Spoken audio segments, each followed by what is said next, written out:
the community that Global Peace chain has created, it's not easy.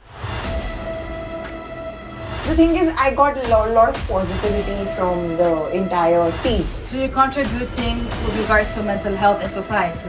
This is what I want to do. I went down on the stage and the session went well. That was my moment. Different backgrounds. But the best thing, which I'll say again and again, is having non-judgmental society.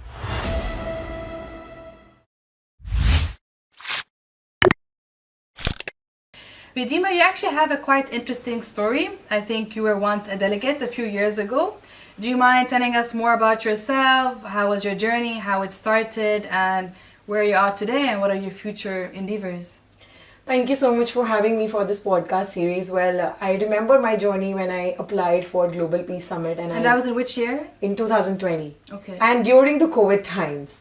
And I was constantly worried, my family was worried that why you're going during the COVID times. And you know, when I came back from... Where did you go to? Where was Malaysia.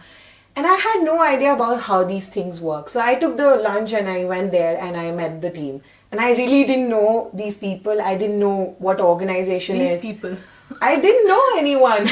So that was my experience. It's like I just saw people. There was just one welcoming by Global Peace Chain, and everyone was telling about themselves. And there was a meditation session by a delegate from, I think, Thailand. So she was doing that, and I had a lot of questions because I practiced. So I had my first conversation with the team.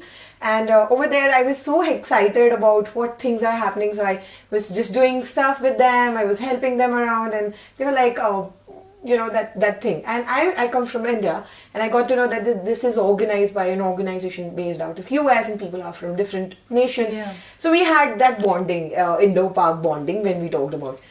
And then Malaysia thing happened and we went under lockdown, all of us. So I think after that the summit happened, but we couldn't make it and we couldn't go.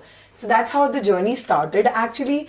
But the main journey came when I was working as a content writer for Dubai Summit. So I actually asked them that I really want to work, and I actually specifically asked, please let me know if there's some work. So I got the opportunity that you can do the content writing. Was it a volunteer opportunity? Yeah, as a volunteer opportunity. And I asked them that I want to do content writing, and they were like, why not? So I did the entire content writing part. So the best part about working here is, you know, there's no like compulsion. Even if you're a professional or you're just learning, they train you and guide you from the basics. So I know that like your mentors. The mentors. And I never know that this is how it works. I have worked under pressure, but I never know that this kind of support I'm going to get through this organization. So then I did the content writing. So content writing in India is considered to be one of the like it has become very important, but it's like you're not paid really well when we talk about the content writing part. But when I went to that summit, I got the opportunity to actually do a meditation session in the summit itself. And that was like a life-changing moment. I was standing on the stage and I saw people. There were like 200 delegates and I saw all of them, and I was... Weren't you nervous or panicking? 200 I was actually, my legs were shivering like anything. I was like, I am facing 200 delegates. I have done public speaking, but when you are doing on a global, there's a lot of pressure on you. So when I went on the stage, I was like, if I'm going to fail, and the thing is, I got a lot of positivity from the entire team. So I went down on the stage and the session went well. And that was my moment, that this is what I want to do. And you know, when you go to a place, when you meet people, they make you realize what is your purpose in life. Trust me, I never knew that I would do this, something like this. So Dubai happened, and then the journey was almost over because I wasn't in touch with the team. And I was working for a corporate and I was busy with my work. So then we had a conversation and he said that we are be doing something in New York. And I again asked them that I want to do this. And so you went into content writing again? So he's like, what do you want to do? I told them that I want to do something out of my comfort zone. I don't want to do something which I am already doing. So like, you challenge yourself basically. Yes. So they were like, we are okay with everything. So we started the New York project, and trust me, when we started the New York project, I was like working with Ahmed and I was working with Kamran and everything. it was not easy. And it was always like every day we were receiving so much of disappointment because of a new country, new people, and Disappointment from who and where exactly? Oh, I didn't get.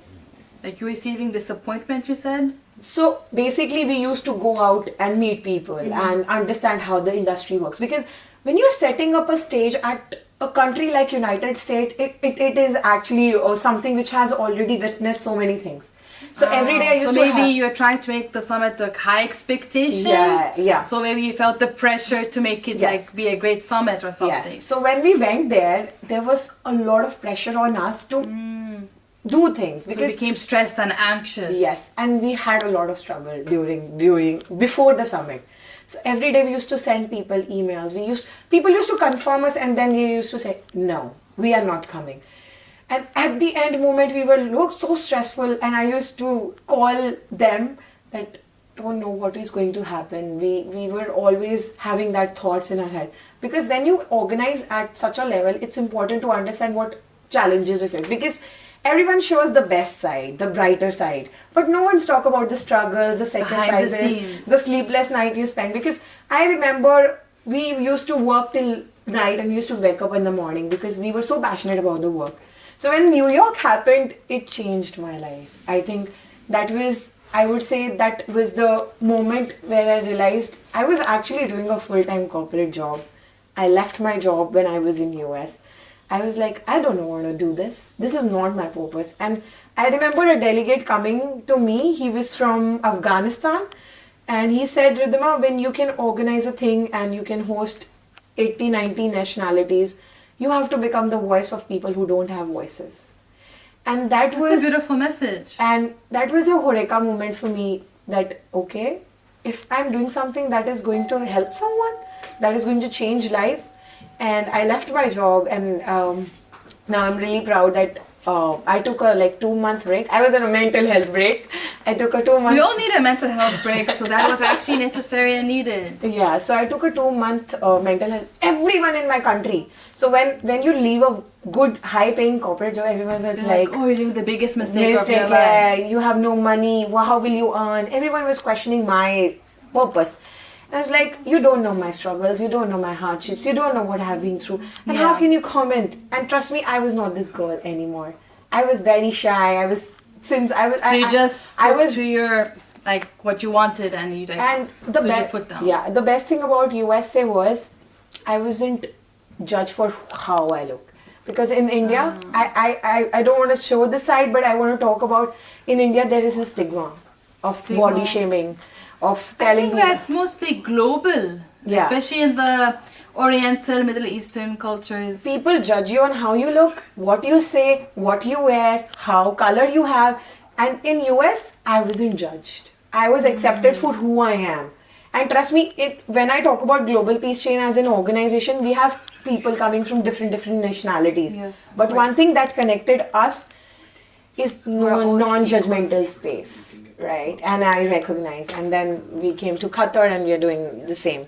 So I think there's a journey, and it's endless journey, which can't be. And you're always learning. There's always a learning. There's always everything. But I want to share one message through this podcast, which I really feel that we are building a community of non-judgmental people. Even Global Peace Chain. I have never worked with such an organization. Trust me, I've worked with various organizations, national, international. But I have never worked with an organization which creates a community which is non-judgmental. Where you're accepted for who you are, and it's okay if you don't know anything. Mm-hmm. This organization, I'm plunging on it. I've never worked with any organization. I remember I was fired from my job only in 2 days. From a group of 50 people, I was fired. Because I was doing my work, but I was fired. They fired me in 1 second. Without even knowing that what I'm going to do next. Because when you are working, That's part of life. It's full of unexpected events. So you always have to adapt to unexpected changes, events, decisions. And when I talk about unexpected, I actually launched my book, Unexpected Hope. Yeah! What a nice coincidence! She talked about unexpected and I was like, oh, I launched it. And you know why I wanted to do specifically with Global Peace Chain? Because that place the journey that I had changed me, changed my perspective. Now I just want to contribute to the society. And I have mental health issues till now, but I still talk about it. So you're contributing with regards to mental health in society, right? Yeah. And trust me, the community that Global Peace chain has created, it's not easy. It's not easy to actually handle so many people from different backgrounds. But the best thing, which I'll say again and again, is having non-judgmental society.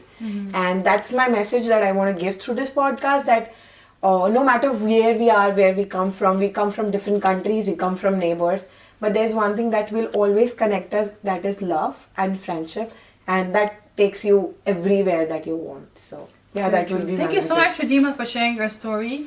It was very inspiring and good to have you here. Thank you so much.